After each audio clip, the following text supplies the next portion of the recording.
This conversation is with Brock Blake, co-founder and CEO of Lendio. He was named Utah Business Magazine CEO of the Year in 2021. In this interview, he'll teach us how to avoid an M&A disaster on your first deal. We covered common challenges of M&A, the proper deal approach on your first deal, understanding culture of the target company, how to validate assumptions before acquisition commitment, and how to work with earnouts. This episode is sponsored by our flagship products, DealRoom and FirmRoom.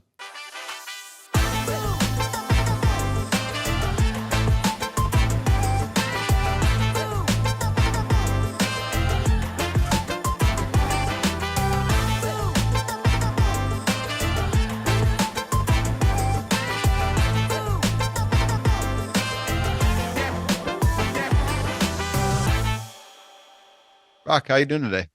I'm doing great, Kison. Thanks for having me. Hey, thanks for taking a break from running your company and doing deals to teach me a few things here. Can we kick things off a little bit about your background? Let's do it. Yeah. So as was mentioned, I'm the co-founder and CEO of Lendio. Lendio is the largest platform in the U.S. for small business lending. So we're helping Main Street America, restaurant owners, landscapers, dry cleaners, whatnot, get access to capital. So they come to our site, fill out an application, comparison shop loan options from a bunch of different lenders. And but I started my entrepreneurial career. By the way, I should say the size. I mean, we have about 400 employees. We fund about 4,000 loans a month.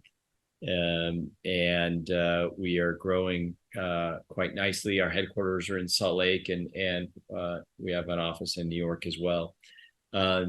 I started my entrepreneurial career right out of school. I was playing soccer at BYU, and I heard about an entrepreneurial program where with this venture capitalist, this very wealthy venture capitalist, decided he wanted to figure out how to give back. So he created this program where every week there was a 4-week or a 4-hour class. And you go and you're at the feet of these successful entrepreneurs, hearing their stories. And every week there would be an entrepreneurship kind of sales competition or marketing competition or tech competition. And at the end of the 8 weeks, there's 100 applicants. They narrowed them down to 20, and we went through this boot camp. At the end of the 8 weeks, they selected 5 and gave each of us $50,000 to go start a business. So I was one of those winners and could use it to go buy a business or start a business or anything that I'd like. And so I was out talking to other business owners, trying to figure out what I was going to do, whether I would buy a business or whatnot. And every business owner I talked to, their biggest pain point was capital. I need a loan for this, or I need to go raise money for that, or I want to grow here, or I want to open up a new location. And it was such a pain point. So we decided to figure out a way to solve that. And we went through a bunch of iterations, made every mistake in the book, but finally came out with the business model of Lendio, where we're kind of this two-sided marketplace, and we've had a nice run. We're founded it in 2011 and keep growing it. So good founder a little bit story. of the background. Yeah, I was always curious if any of those accelerator programs ever worked or made any difference. But in your case, yeah, at the very least, it got you through the path to make the iterations that got things in the direction you're in today. I guess some of them do. How about M&A? You've done some deals. How'd that get into the picture? What prompted some of the deals you've done? Yeah. So, for us, we've grown organically a lot. And then, we're always kind of evaluating, are there problems within the business that we could solve faster if we went and made an acquisition? So we've done 3 acquisitions. We've learned a lot, some great, wins, some painful experiences along the way. We will continue to do M&A as we go. But first deal happened, we founded the company in 2011, and our first acquisition, I think, was around 2015. And then we've done a couple more product acquisitions since then. And they've been really helpful to our business. Not always, they don't always go the way you think they're going to go. In fact, they go usually very different than you think they're going to go. Can we talk through some of these first three deals that you've done? What were the drivers behind them? My goal here is this M&A Science. I've done this for a while. I have a lot of conversation about M&A.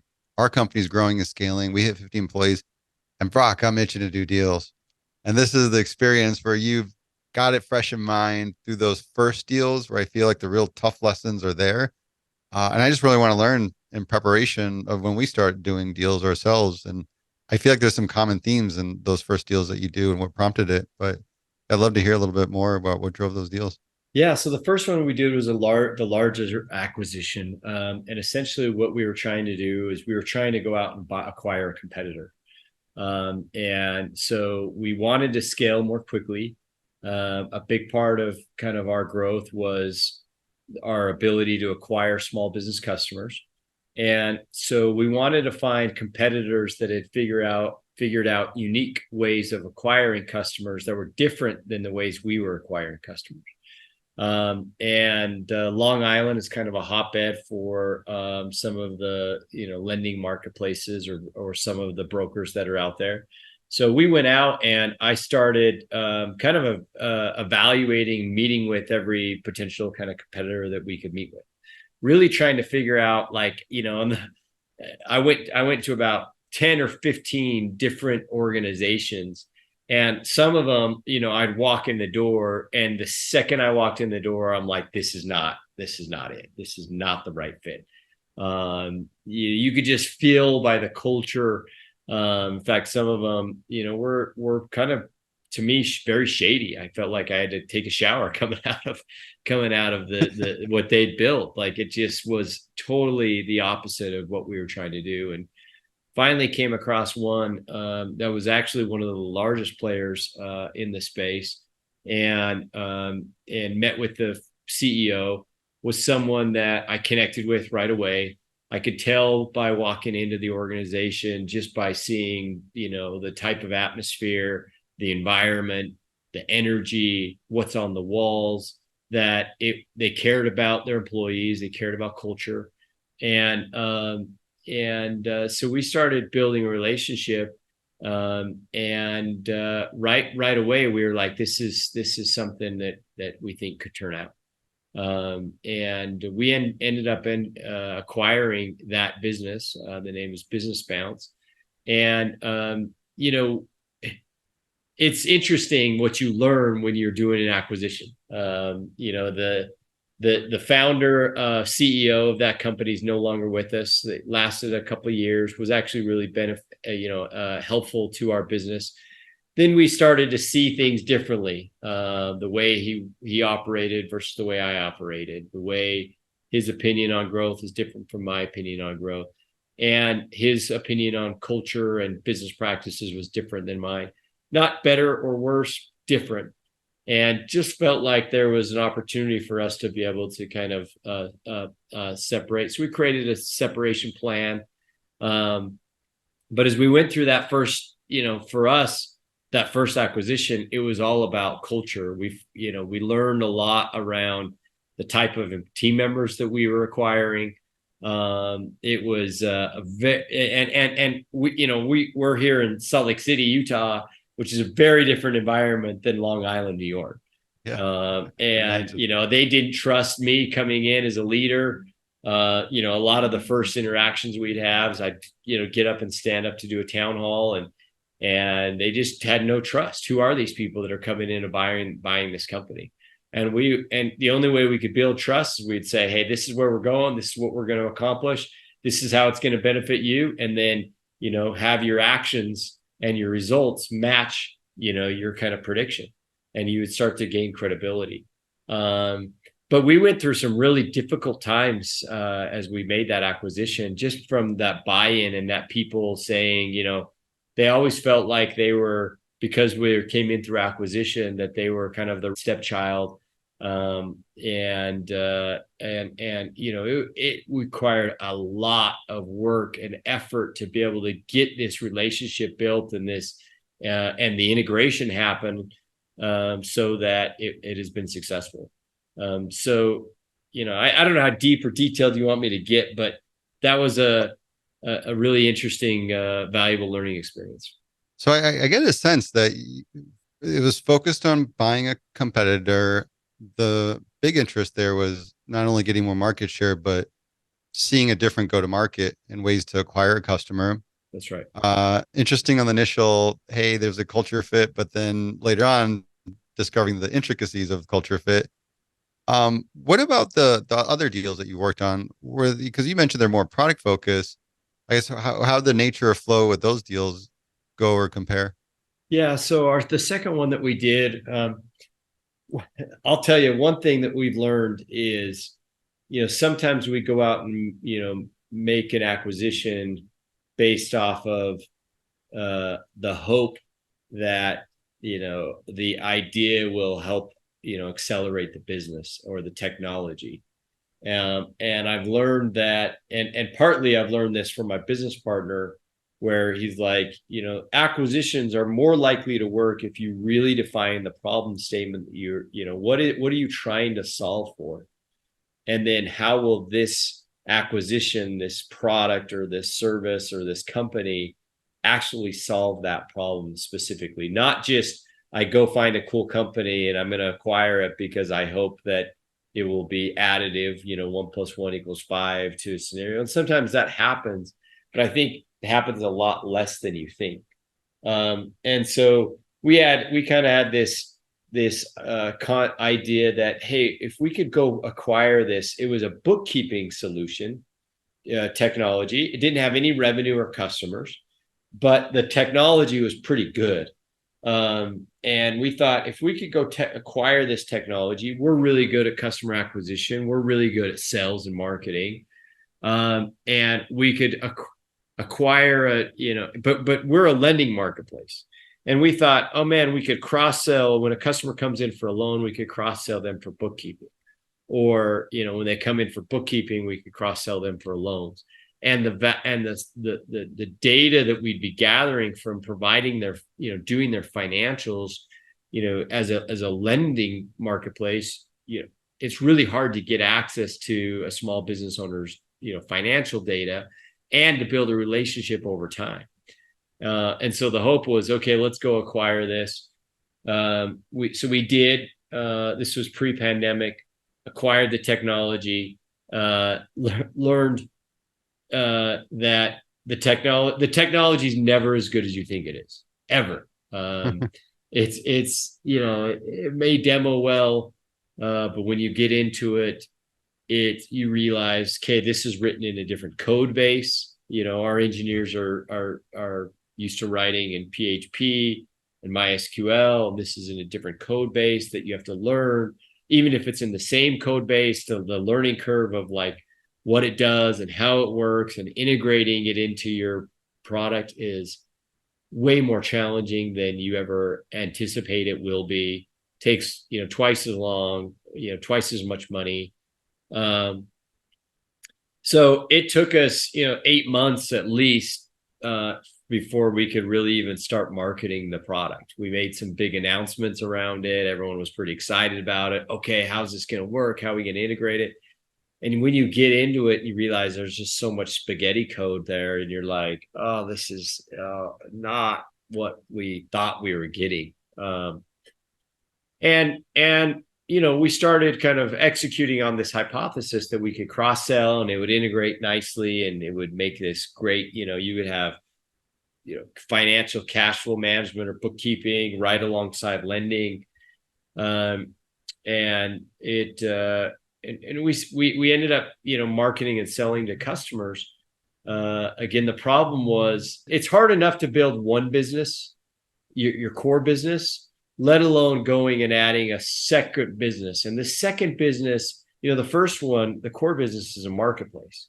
The second business is this monthly SaaS subscription, and it's bookkeeping and it's fulfillment and it's cash flow management and everything about operating the second business is different than operating the first business. And now what you're doing is you're spreading your resources so thin that you're trying to run two businesses. And listen, it's hard enough, as I mentioned, like just getting one right, let alone two. And, we ended up shutting that business down after about 6 to 12 months of trying to operate it. because we were just spread too thin and weren't doing either one of them well. Now, we took some of the technology and the concepts and we're using them in different ways today, but the whole hypothesis we had around, providing bookkeeping and cash flow management didn't pan out the way we anticipated. Yeah, it's you're going right into the complexities the further you get away from your core. Even though in the beginning you saw some common foundation you could leverage on the go-to-market that you currently had, but then when you looked at the whole scope, what it sounds like of operating the businesses, they're so uniquely different because it's much further away from your core business that it was tough to manage. No question. Yep. Was the other deal was a tech deal too? The one after the third one you did? Yeah. So the third one we did, first of all, we made a decision early on as we were getting into the diligence that we were not going to invite the CEO to be a part of the ongoing merged operation, which was a challenge in and of itself. The team that we were basically buying the technology out of bankruptcy. And so the team had been running on fumes, getting lower salary or no salary for 6 to 12 months. And we felt like the technology was valuable and there was opportunity to take it and do something valuable with it. But the CEO that we were working with, we didn't see eye to eye. So we told him early on we weren't going to invite him to be a part of the ongoing operations. And the team that a lot of the key team members ended up finding other opportunities early on or like late into the process. And so, we thought we were going to get this great team and this great technology, and we ended up getting, about 3 or 4 team members, one of them that was exceptionally strong and that knows the technology inside and out, but all of his kind of key team members that were other engineers and developers to be able to help with the code found other jobs before the deal had closed. And so, I feel like we negotiated a good deal and whatnot, but what happened when the deal closed was that we're highly dependent on this one individual.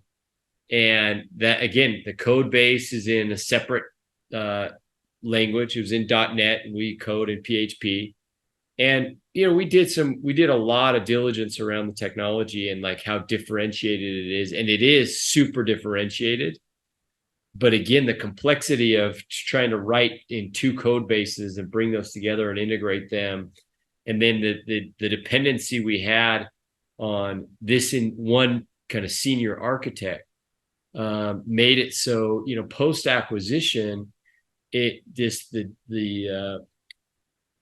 be able to get it to market just took so long.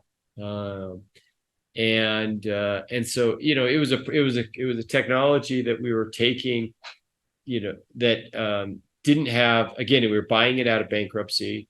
And so it was, again, we got to write the right deal on it, but the hypothesis we had on what it could solve, we are going to still solve the problem that we were buying it for, but now we're doing it in a different way through a different platform. We learned a lot around kind of the differentiators, and we've taken those differentiators and we're replatforming those.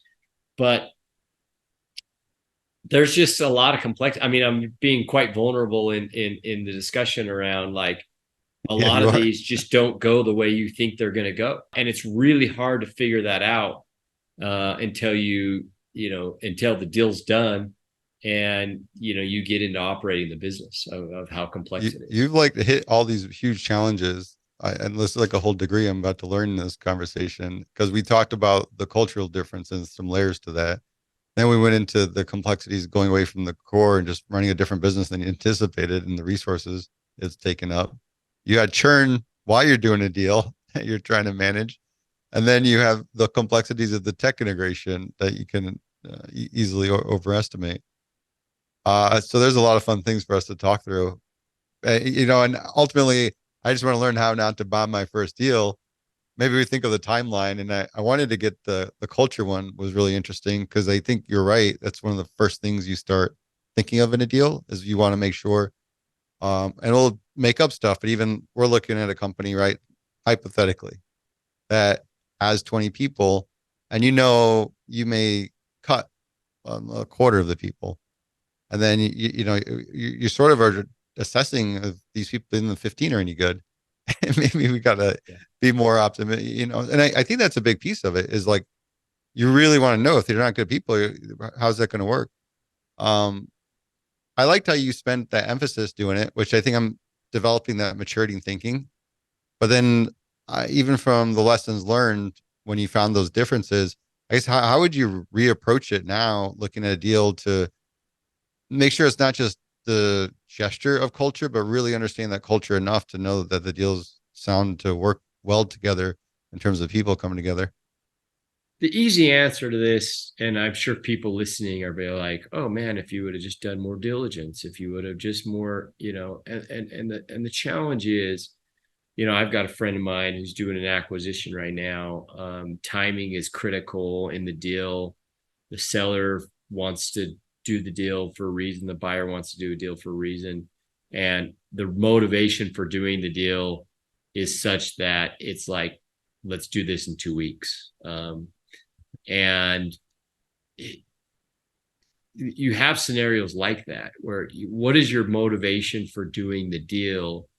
And you want to move quickly, but you also want to do your diligence. And that's a really challenging thing to balance, because your diligence, a lot of times they're trying to put their best foot forward. The CEO may not want his other team members to know that he's considering selling the business, right? I said he or she. So they don't really want to give you free reign and free access to all of their team members to be able to start interviewing them until the deal's done. That's very, very standard. And, you also are trying to do as much technology diligence as you can. And you go in and you look at the code base and you go in and you look at the demos and you walk through everything in great detail. And you start to envision on how these will work together. But in theory, looking at it is very different than, okay, put two people next to each other and integrate these code bases. And how you do that in practice versus kind of the theory and the diligence becomes a very different experience. So there's a lot you just are not going to find out during diligence. You're not going to find out until you actually get into the deal being done. You can try and do your best. And you're good at, and the more diligence you do, the better. But sometimes it's like, I don't know exactly how this is going to work out until we've actually done the deal. That's a fair point to emphasize, that you're not going to get the full scope and story. You have to accept the fact. And then when you mentioned that there's a compressed timeline, which pretty much every bank process runs, we want to get this done in a week. You're just under that circumstance. You have that mixed with owners that want to keep the whole transaction confidential. So, okay, fundamentally, that's what we got to deal with. In the variables I can control, anything particular there that might be the things to really strike proactively on?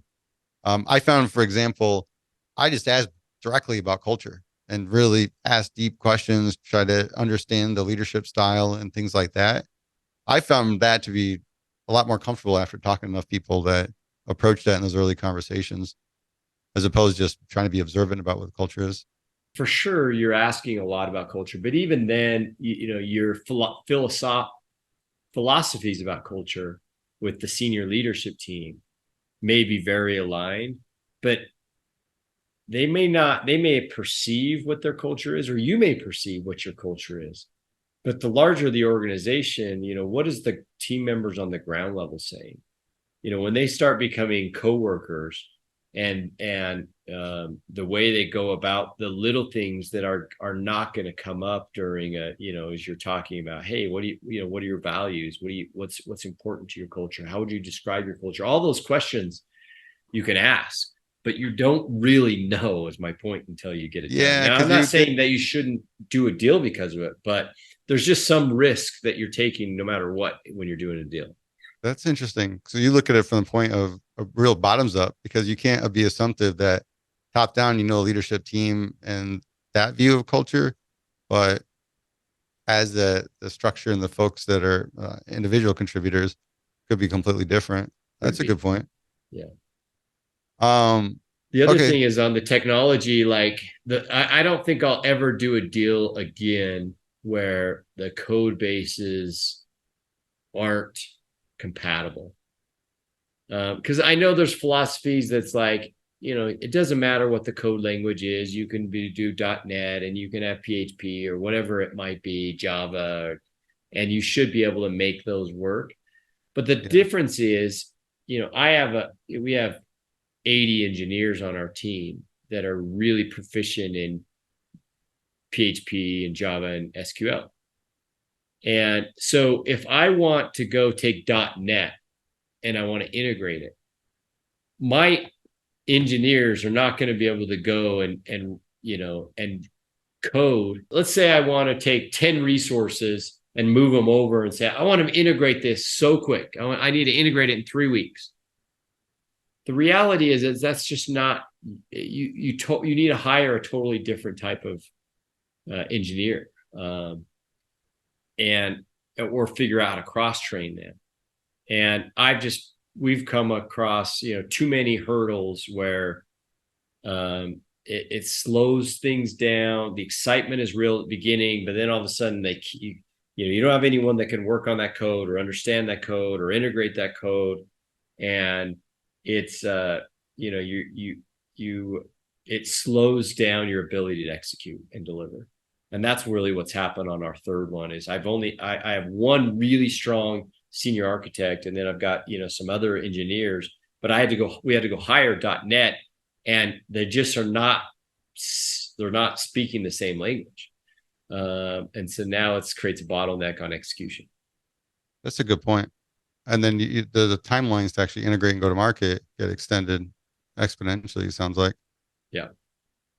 So what's the thing to avoid there? Obviously, if you got different code bases, I guess this is just more upfront diligence on the tech stack, bringing in your top tech guy and really looking at what this is going to take, listening to them.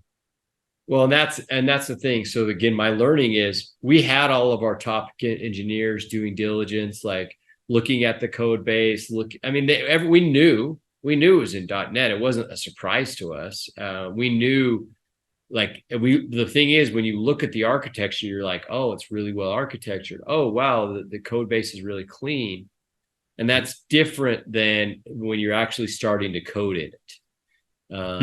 And so, people are optimistic around, oh, we can integrate this, we'll have our two teams work together and connect it through API and whatnot. But it ends up being very different than you think, at least on the software side. Now, not all companies out there that are doing acquisitions are kind of trying to integrate software. And so it may not be totally applicable to everyone. Yeah, it's interesting. It's a fair point. Because that is a lot to really make sure you get right. Because if you don't get this right, it's going to throw all your other assumptions to generate revenue in the deal off. Yeah. Yeah. The deals that I'm looking at are literally buying IP or buying an old code base that is not worth rebuilding. So the strategy is more around migrating customers to your products. But that's the difference. I guess your whole focus there is more on the customer retention as opposed. And I guess what I'm trying to get to is either like, here's a big risk item you ultimately bring it down to that you have to manage. Is there any way to validate that? So, if you have control over risk, because here your timeline, I think you mentioned, ended up being like 8 months to get that. I think that's what throws everything off. Like, is there anything that can be done to really have control over what that's going to be? Yeah, I mean, for now, some of the learnings we've had is how we approach the deal. So we approach it this way now. First off, what's the problem we're trying to solve? Is this a problem that we're making up, or is this a predefined problem that we've articulated within the organization that exists? Secondly, is there a good culture fit with the leadership team?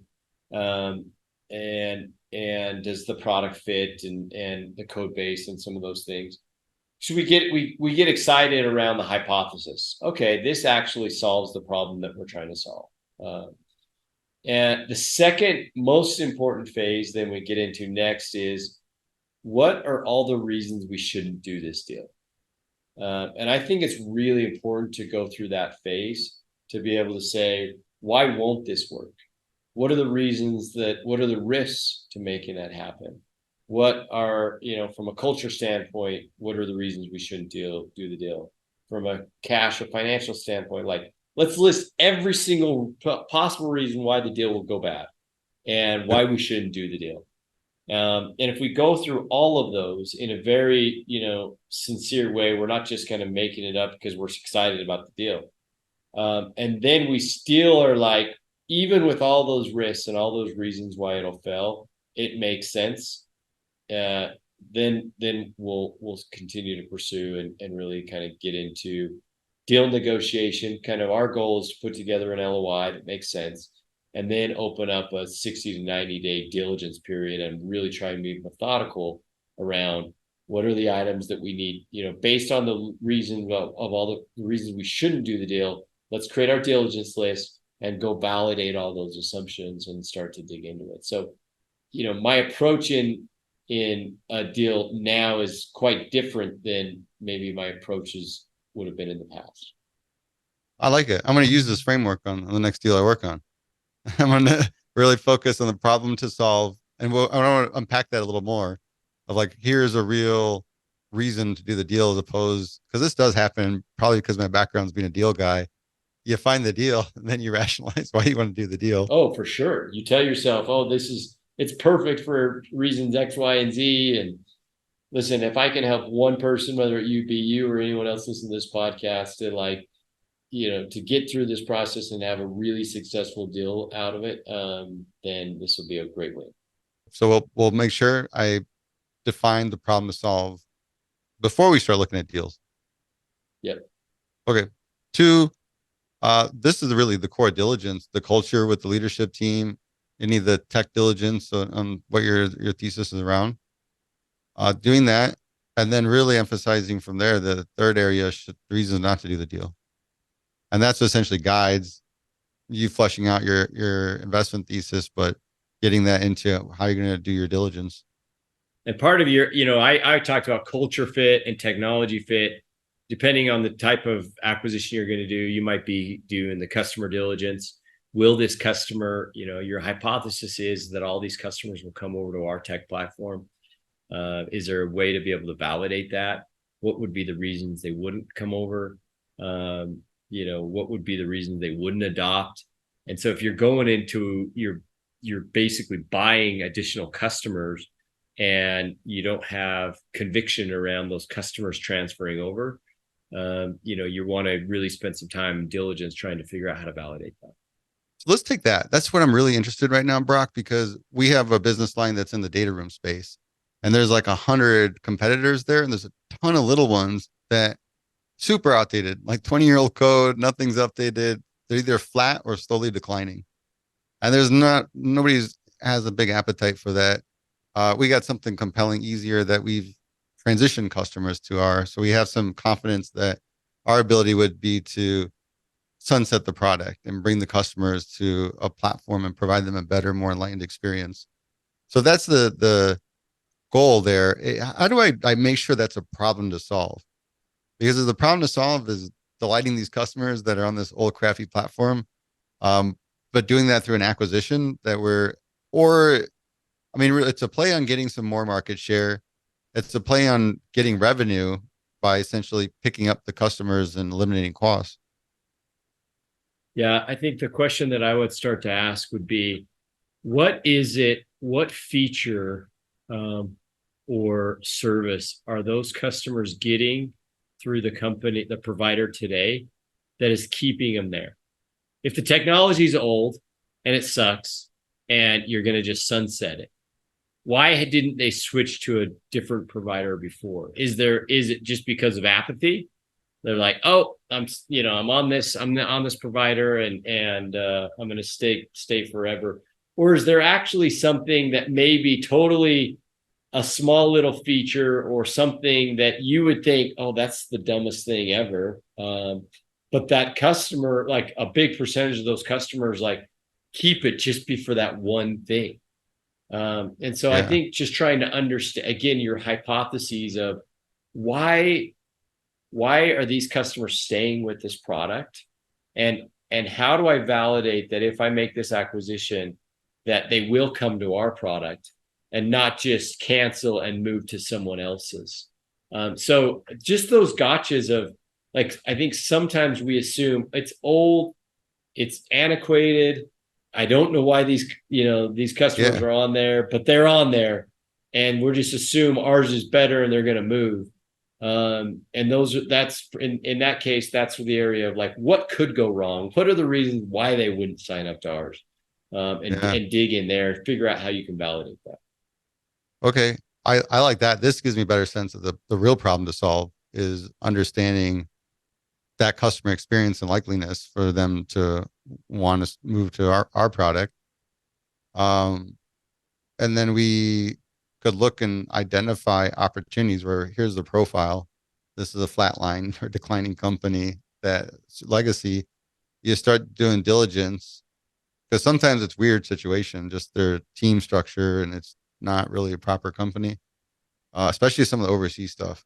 Like they were not ready for a climate to manage people in these different countries. But you do get to the one that at least makes enough sense. You're having the conversation. I guess there's the stuff we talked about, the leadership, making sure you get along with. And I think this is to the point of going to meet them in person and spending some time. If you want their leadership, right? You may not want, and if you may just be buying their customers, and you may not want their team, you may not want their leadership, you may not care about the culture. That's part of kind of the validation, the problem you're trying to solve. Like, I'm not trying to expand, I just want customers. Then I'm not sure how much time you need to spend with their team and their culture. Yeah, that's true. I mean, there's definitely a lot of transition, because I think you're going to ultimately need people for a period of time. Like even if we're going to wind down a product line, probably up to like 2 years, I would imagine, being able to have that product and maintenance. Yeah. So you gotta give some people some sweet deals to sort of hang around in a timely manner. Yeah. So I think there's some, but I think you're right. It's not like, hey, this is permanent hires into our company. We're sort of gonna do a big flip the upside down strategy. We're taking a bet. Ideally, it's at a price point that really makes sense. That's worth taking this bet. And then I guess the key thing that I'm trying to get at too is just the validation of what we're betting on here, which is likeliness to get customers over. I guess that.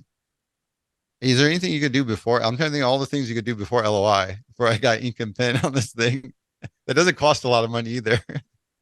I think that is a great point. There's using the different phases of the process to your advantage.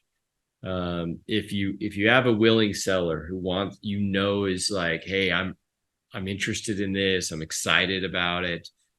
Well, you have quite a bit of leverage pre-LOI, and they're trying to put their best foot forward and everything else to be able. And then, post LOI, you're going to do the negotiation phase, and we're going to talk about that. But post LOI, you're now saying, okay, this is diligence period. You're getting deeper, and you're not going to close.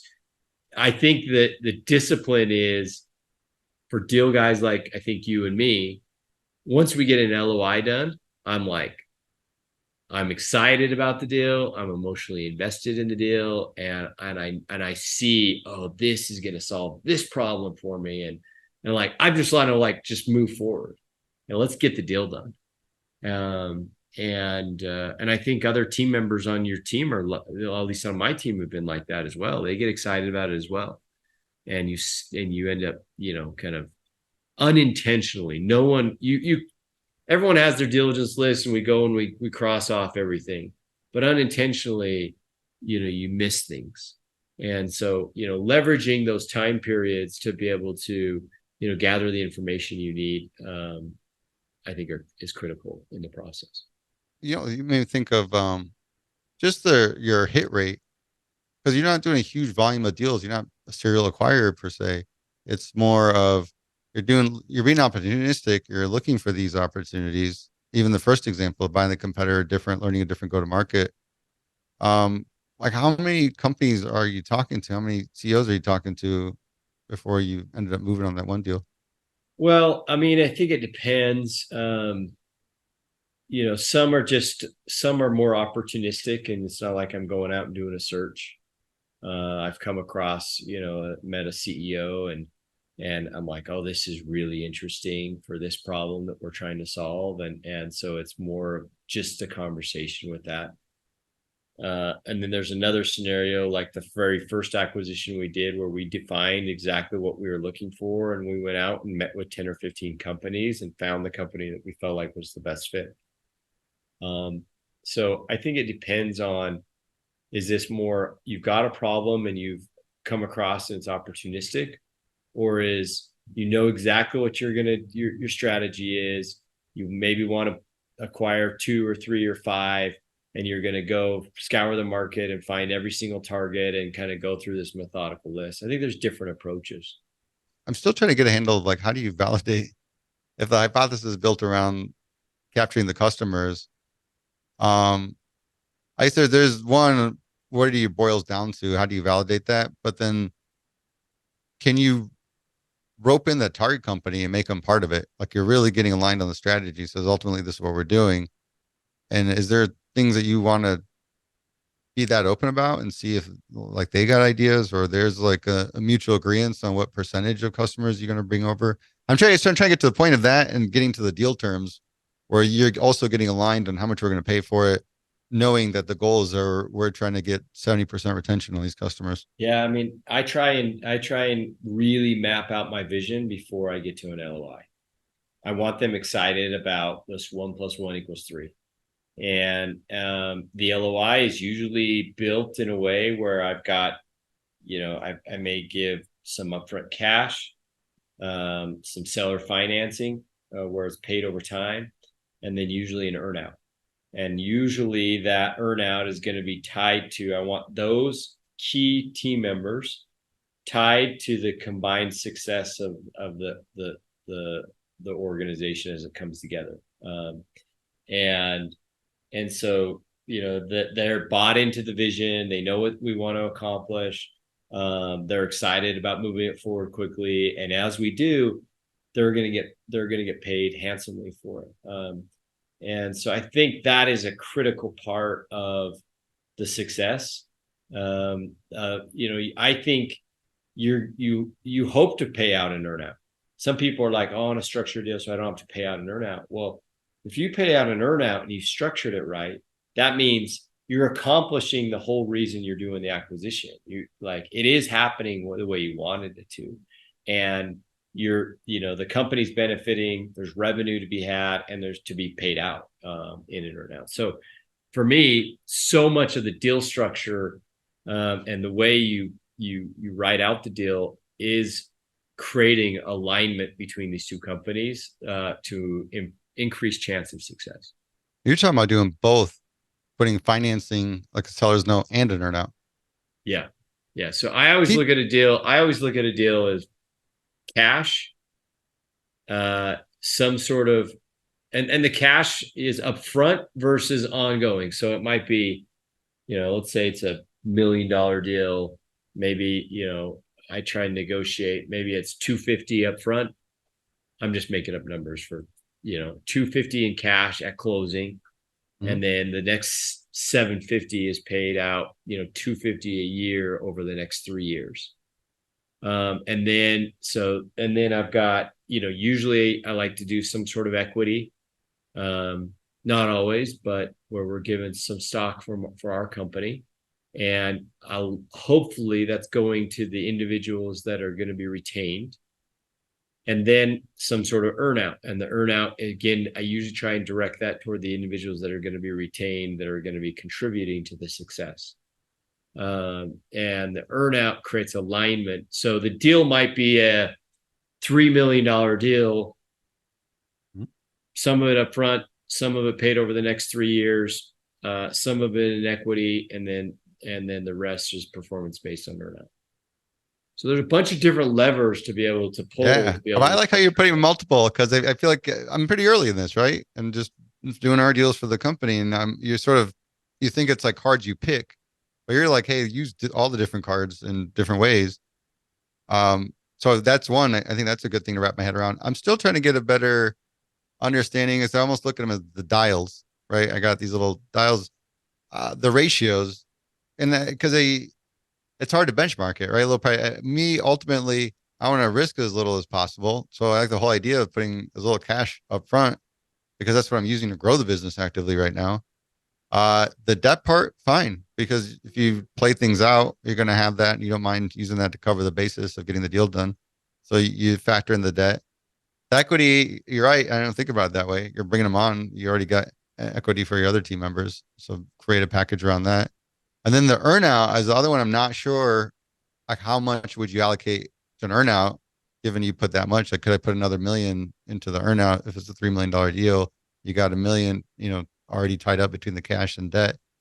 Maybe you got some of the equity you put in play. But then the earnout, like, how much could I put there?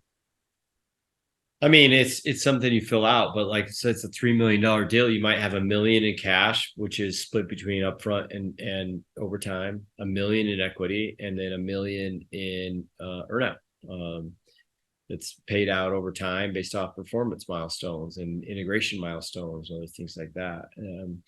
So, and you could play that up or down. A lot of people, like for our company, we're growing quickly, and potentially a path to going public someday. And so some people are like, I'd rather have more. Like, I don't want the cash right now, or maybe just a little bit of cash right now. I want more equity. But those are just levers that you pull, and others, like I lost out on this deal. But we didn't really want to give equity. We didn't want them to have any ownership. We wanted it to be cash and be done. And so, but my point is, you've got a lot of different arrows in your quiver, right? That you can, or tools in your toolbox that you can use. And everyone just thinks it has to be cash or it has to be whatever. Like, those are all the different things that I use to be able to negotiate and to get a deal. And usually when I put out the number, the LOI, I say it's a $3 million deal, and it's broken up like this, So they're like, oh man, I'm selling my business for $3 million, and you are, but it's not $3 million cash, up front. Do you come out with that and sort of, hey, this is just like we talked through it and putting in the offer on the table? Is there any input you're trying to get from the receiver, the principal on the other side, of what their goals, or what they're trying to ultimately get out of it? Yeah. I mean, I want to talk to the CEO or whoever it is, and I want to understand what's their motivation. Are they trying, what's really important to them? A lot of them will just say cash, and I'll kind of right up front say, hey, this is how we structure a deal. We like to think about these different ways.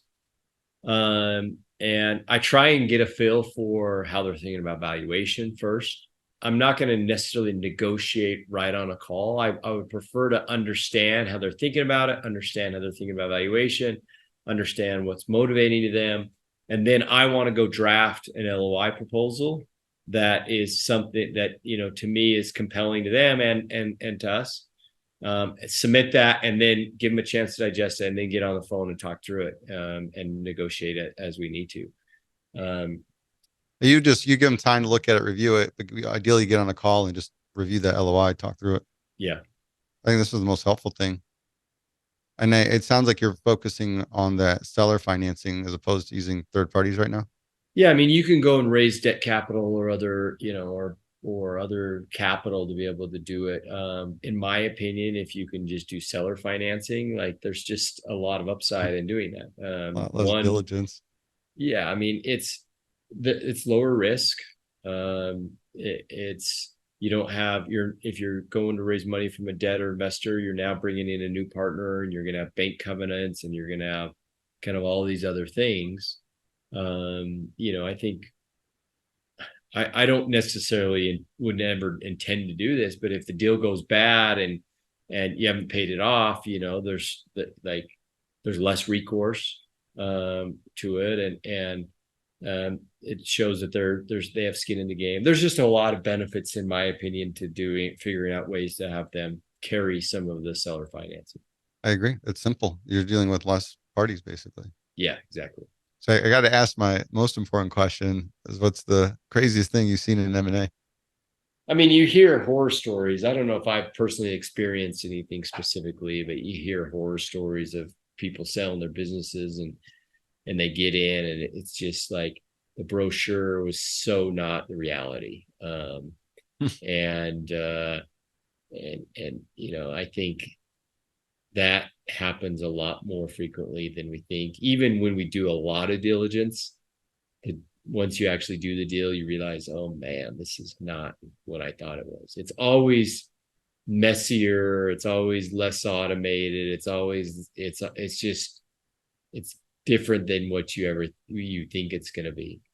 So I don't have any crazy stories of, what's happened to me or other things like that. But every single time you get into it, you're like, I think that's the theme of our podcast here, Brock. Yeah. You kind of shared your 3 stories with your own deals, and that was the big takeaway. They all are much more complicated than you anticipated to be.